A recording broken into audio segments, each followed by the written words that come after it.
You are the last link. People who are going to be able to hear the stories from the survivors themselves. Through Names Not Numbers, you will learn firsthand about the horrific experiences that our local Holocaust survivors suffered when they were around the ages that you are now. Not only are you going to be hearing their stories, but you are also going to be making a film. You're documenting it.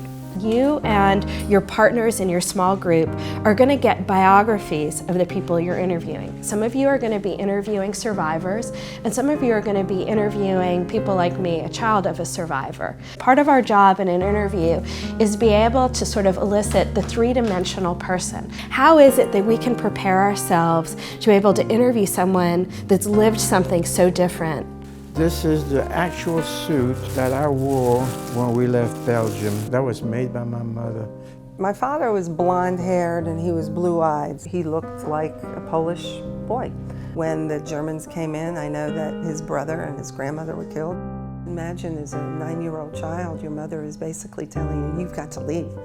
They chased me, called me a dirty Jew, etc., etc. And I was proud. I said I called him a dirty Nazi.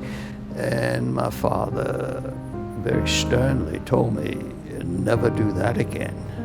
The last day I remember in Frankfurt is being on a train and waving goodbye to my parents who were standing on the platform. Of course, the next day we realized that the temples were all burning and the synagogues were all destroyed. We left the house to go to Brussels, just like you and I would go out of the house. We locked the doors and walk out, and everything was left except perhaps a change of clothing, because we figured we'll come back the next day, which we never did. And the mass of humanity would push you in the train. You didn't even walk. You were lifted into the train. All three siblings were split up. They were given false papers. I believe my mother's name, which is Ingrid, became Marikia, which is the Dutch equivalent of Maria, which is a very Catholic name. Some of the families that she stayed with required her to do things to make her look like one of them or act like one of them. They would pray, and then she would make the sign of the cross. He always had to deal with the fear of, are they going to find out that I'm Jewish and give me up to the Nazis? Rescuing was not very common.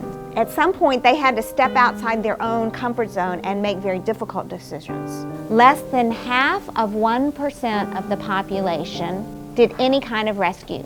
And that's where we all come in. Courage to stand up when something you see is not right. Faith is the substance of things hoped for. What did this experience make you feel? I have never done a project this important. I just can't believe anyone my age would have to go through that. My situation is my phone, it doesn't have enough battery when I need it, and their situation was if I screw up, I'm going to die. We learn it now, and we learn about the different things that have happened. We're able to share it in the future years to other people. We need to fix the problems in the world, and I want to help out with that. From that darkness, we will have grown. It's your responsibility to tell the world and for you to know that you have a job to do. Never again should this happen. Never again should we allow discrimination against a people. Knowledge is power. Education is of utmost importance. You know, there are many people out there that still deny that there ever was a Holocaust. And I believe that the reason for him to survive was for him to be able to tell his story.